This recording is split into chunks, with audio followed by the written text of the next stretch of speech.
Well, recent news in the toy world completely changed what I was going to do for today. I had other plans, but now, at the moment, a Ninja Turtle seems like an appropriate choice to review for Toycember. So we're going to go with one of the more recent oddities that I've picked up because Ninja Turtle toys love their crossover oddities. This is Godzilla Leo. So we have a collaboration between Godzilla and the Ninja Turtles, which feature the four brothers as some of the most famous and popular monsters, plus one robot, from the entirety of both of their existence. Okay, this is a weird idea.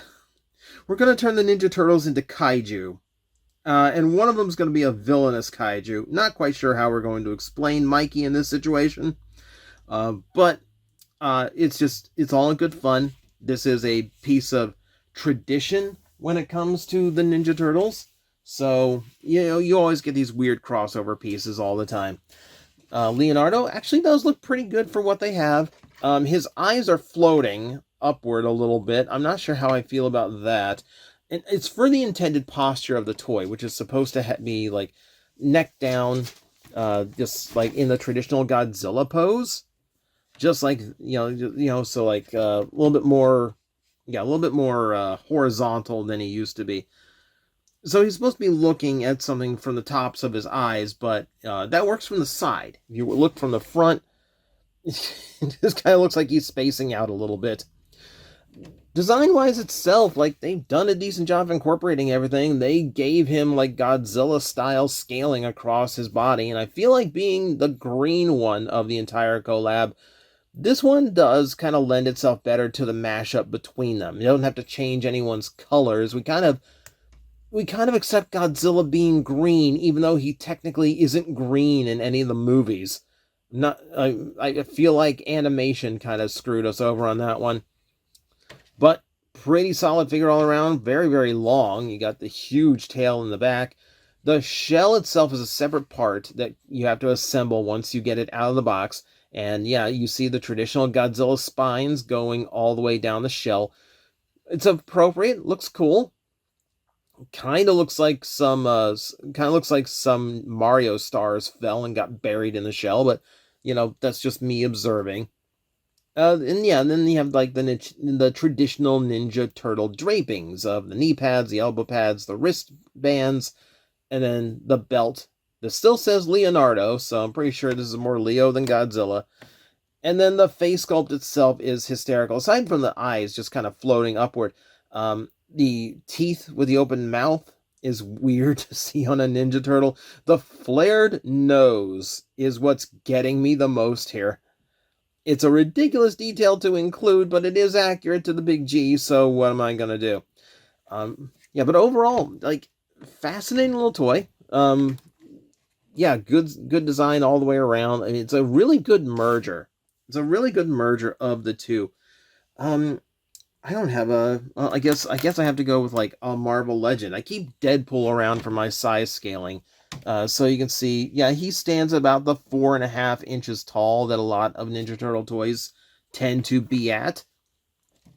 So size-wise, height-wise, he is about on par. Obviously, he's going to be way bulkier than that once you take into account how deep the toy gets. Because I didn't even talk about the spine mohawk on him. That's hysterical. Okay, so not a whole lot we can go over besides that. Details are all pretty good. Can't really argue. We go into articulation then. So you got plenty of room in the next ball joint. So you can have him up in a more like natural pose for a Ninja Turtle, where you're trying to get him more verticality and his head can position for that. Or it does have enough upward reach to hunch over and give him something more traditional to Godzilla. Good attention to detail. I like that you can do either. Universal shoulders, so full rotation and hinging outward. You have a rotation at the elbow, as well as a 90-degree bend there. It's a pretty soft joint on mine. Mine's are a little bit looser than I would like, but manageable, and obviously mileage may vary. Yours might not actually be as loose as mine. The wrists rotate as well, so you can do the sword stuff with that pretty well. He has those hips I usually hate. I call these Energon hips, the ones that are mounted upward into the body and go forward on the hinge. But here, because of the way he hunches over to get into Godzilla mode, it actually works here. It's one of the rare times I've actually seen that hip position work. Usually hate that, like the retro turtles that they release, the 6-pack where it's all like the original toys with higher articulation. They do that, and I don't like them doing that. It's a downgrade for me from just like a normally positioned universal hinge. But this, just the nature of how this toy works, that makes a lot more sense to me.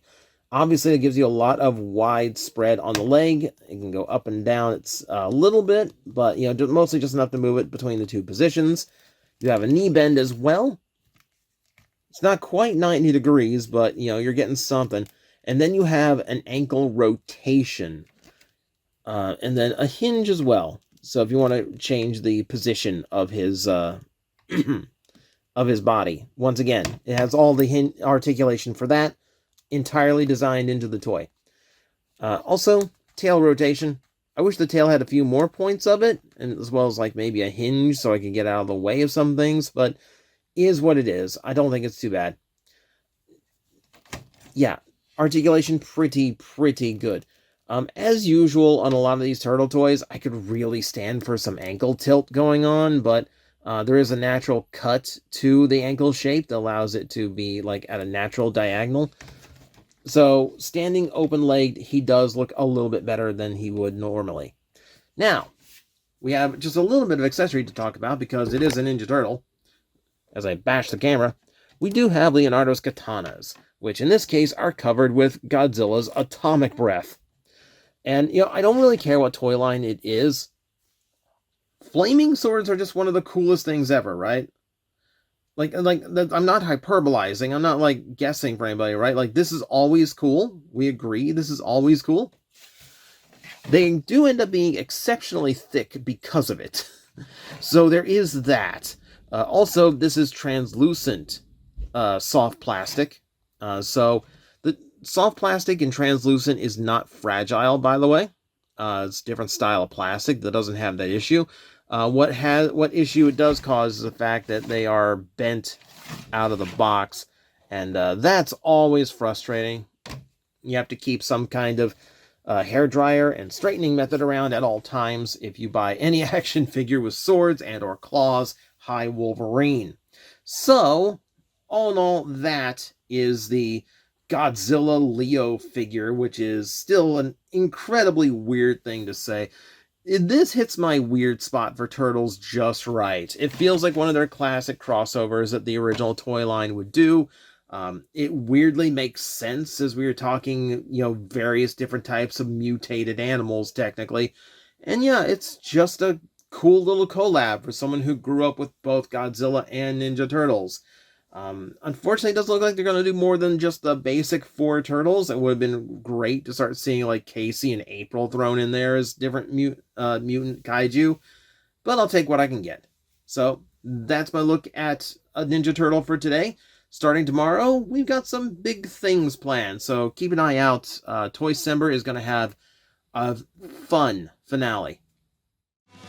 Hello everyone, I am Astral Agent Magnetar, a tokusatsu VTuber, and I am streaming 4 times a week over on Twitch, Monday, Tuesday, and Wednesday afternoons, and a special late night one on late Friday/early Saturday. So come watch, come hang out, and let's make an impact together.